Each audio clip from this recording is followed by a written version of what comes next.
अस्सलाम वालेकुम जी, तुसी देख रहे हो इफ्तिखार वा अली टीवी। वालेकुम सलाम। मेरा मुंह नजर आ रहा आ रहे मोबाइल ਦੇ ਵਿੱਚ आने पे ਬਸ ਤੁਸੀਂ ਚੁੱਪ ਰਹਿਣਾ। अस्सलाम वालेकुम जी, तुसी देख रहे हो इफ्तिखार अली टीवी ਤੇ ਮੈਂ ਤੁਹਾਡਾ ਮੇਜ਼ਬਾਨ ਮੁਹੰਮਦ ਇਫਤਖਾਰ। ਜਿਸ ਤਰ੍ਹਾਂ ਮੇਰੇ ਭਾਈ ਜਾਣਦੇ ਨੇ ਹਰ ਰੋਜ਼ ਮੈਂ ਕੋਈ ਨਾ ਕੋਈ ਜਾਨਵਰ ਲੈ ਕੇ ਆਣਾ, ਇਸੇ ਤਰ੍ਹਾਂ ਜਨਾਬ ਅੱਜ ਮੇਰੇ ਭਰਾ ਹੈ ਉਹਦੀ ਜਨਾਬ ਫਰੀਜ਼ਨ ਦੀ ਬੱਚੀ ਉਹ ਜਨਾਬ ਹੈਗੀ ਸੀ ਤਿਆਰ। ਇਹਨਾਂ ਨੇ ਮੈਨੂੰ ਦੱਸਿਆ, ਮੈਂ ਦੇਖੀ ਮਾਸ਼ਾਅੱਲਾ ਬੱਚੀ ਅੱਛੀ ਤੁਹਾਨੂੰ ਦਿਖਾਣੇ ਆ। ਲੇਕਿਨ ਇਹ ਵੀ ਅੱਜ ਮੇਰੇ ਮੋਬਾਈਲ ਫੜਨ ਵਾਲਾ ਬੰਦਾ ਨਹੀਂ ਸੀ ਹੈ ਕੋਈ, ਤੇ ਇਹ ਮੇਰਾ ਭਰਾ ਹੀ ਮੇਰੇ ਕੋਲੇ ਖੜਾ ਹੈਗਾ ਸੀ। ਜਨਾਬ ਭਰਾ ਦੀ ਆਪਾਂ ਕਰਾਣੇ ਬੱਚੀ ਦੀ ਤਸੱਲੀ, ਨਾਲੇ ਆਪਾਂ ਇਹਦੇ ਗੱਲਬਾਤ ਕਰੀਏ। ਇਹਨੇ ਪਹਿਲਾ ਸੂਆ ਸੁਣਿਆ? पहला ਅੱਛਾ ਪਹਿਲਾ ਸੂਆ ਸੁਣਿਆ। ਤੇ ਇਹ ਮੂੰਹ ਦੇ ਵਿੱਚੋਂ ਕਿਵੇਂ ਹੈਗੀ? चौकी ਮੂੰਹ ਦੇ ਵਿੱਚੋਂ ਇਹ ਜਨਾਬ ਚੌਗੀ ਹੈਗੀ। ਠੀਕ, ਇਹ ਹੁਣ ਕਿੰਨੇ ਕੁ ਦਿਨ ਲੈ ਜਾਏ? ਮਾੜਾ ਜਿਹਾ ਨੂੰ ਅੱਗੋਂ ਰੁੱਖਾਂ ਜੀ ਅਗਲੇ ਪਾਸੇ। हम 2-4 दिन बसे कटेगी। ਅੱਛਾ 2-4 ਦਿਨ ਮਸੇ ਕੱਢੇਗੀ। हाँ ਪਹਿਲਾ ਸੂਆ ਸੁਣਿਆ। ਬਹਰਹਾਲ ਮਾਸ਼ਾਅੱਲਾ ਜਾਨਵਰ ਜਨਾਬ ਹੈਗਾ ਤੁਹਾਡੀਆਂ ਨਜ਼ਰਾਂ ਦੇ ਸਾਹਮਣੇ। ਬੱਚੀ ਮਾਸ਼ਾਅੱਲਾ ਖੂਬਸੂਰਤ ਤੇ ਸੋਹਣੀ ਹੈ। ਤੇ ਵੈਸੇ ਇਹਦੇ ਪੁੜੇ ਛੁੜੇ ਦੇਖੀਏ।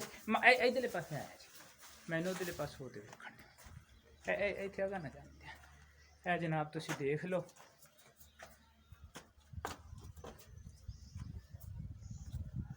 ਸਿੰਘ ਵੀ ਇਹਦੇ ਮਾੜੇ ਮਾੜੇ ਦੂਸਰਾ ਐਵੇਂ ਨਿਸ਼ਾਨ ਨੇ, ਲੇਕਿਨ ਉਹ ਖੁੰਡ ਨਹੀਂ ਹੈਗੇ। ਉਹ ਥੋੜਾ ਜਿਹਾ ਤਸੱਲੀ ਕਰਵਾ ਦਈਏ। ਕਾਲੀਆਂ ਅੱਖਾਂ ਨੇ ਮਾਸ਼ਾਅੱਲਾ। ਬੱਚੀ ਖੂਬਸੂਰਤ ਜਾਨਵਰ ਹੈ ਜਨਾਬ ਮੇਰੇ ਭਰਾ ਦਾ। ਤੇ ਆਪਾਂ ਜਾਨਵਰ ਦੀ ਕਰਵਾ ਦਈਏ ਤਸੱਲੀ। ਮਾਸ਼ਾਅੱਲਾ ਮੱਥੇ ਤੇ ਵੀ ਜਨਾਬ ਇਹਨੇ ਸੋਹਣਾ ਜਨਾਬ ਫੁੱਲ ਲਿਆ ਸਫੈਦ ਰੰਗ ਦਾ।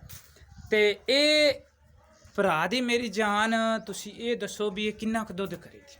ये अल्लाह ने पता है हुण ਅੱਛਾ, ਤੇ ਲਿਜਾਵਣ ਵਾਲੇ ਦੀ ਕਿਸਮਤ ਹੈ। किस्मत है। ਠੀਕ ਹੋ ਗਿਆ।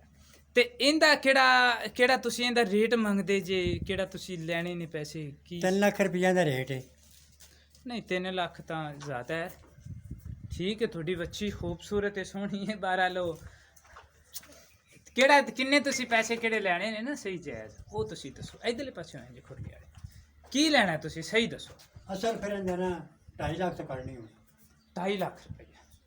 ਨਹੀਂ 2.5 ਲੱਖ ਵੀ ਥੋੜਾ ਜਿਹਾ ਜ਼ਿਆਦਾ ਹੈ। ਕੋਈ ਕਿਰਾਏ ਕੋਈ ਵਿੱਚ ਕੋਈ ਥੋੜੀ ਬਹੁਤੀ ਕਿਰਾਏ ਕਰੋਏ ਦੀ ਕੋਈ ਤੁਸੀਂ नहीं मौत हो जाएगी। ਹਾਂ?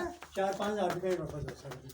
ਅੱਛਾ 2.5 ਦੇ ਵਿੱਚ ਕੋਈ 4-5 ਦੀ ਮੁਹੱਬਤ ਹੋਰ ਹੋ ਜਾਏਗੀ। हाँ ਤੇ ਮੋਬਾਈਲ ਮੇਰਾ ਖਿਆਲ ਹੈ ਤੁਹਾਡੇ ਕੋਲੇ? मोबाइल मेरे को कोनी होंगे कोई छोड़ पड़े। ਅੱਛਾ। ਤੇ ਉਹਦਾ ਨੰਬਰ ਤੁਹਾਡੇ ਕੋਲੇ ਨੰਬਰ ਹੁੰਦਾ ਉਹ ਹੀ ਹੈ ਨਾ ਕਿਹੜੇ ਤੇ ਤੁਸੀਂ ਮੇਰੇ ਨਾਲ ਹੁਣ ਗੱਲ ਕੀਤੀ? हो गई। ਅੱਛਾ ਜੀ, ਇਹ ਮੇਰੇ ਭਰਾ ਦਾ ਤੁਹਾਨੂੰ ਨੰਬਰ ਨਾਲ ਜਨਾਬ ਇਹ ਕਿੰਨਾ ਦਾ ਜਾਨਵਰ ਹੈ ਮੇਰੇ ਭਰਾ ਦੇ ਬੇਟੇ ਕੋਲੇ ਮੋਬਾਈਲ ਹੈ। ਤੁਸੀਂ ਇਹਨਾਂ ਨਾਲ ਵੀ ਰਾਬਤਾ ਕਰ ਸਕਦੇ ਜੀ। 0342 62 32 573 73 ਐਵੇਂ ਹੀ ਹੈ ਨਾ? हाँ 62 32 573 0342। बहरहाल ये माशाल्लाह जानवर इन्हों का खूबसूरत और सोहना है।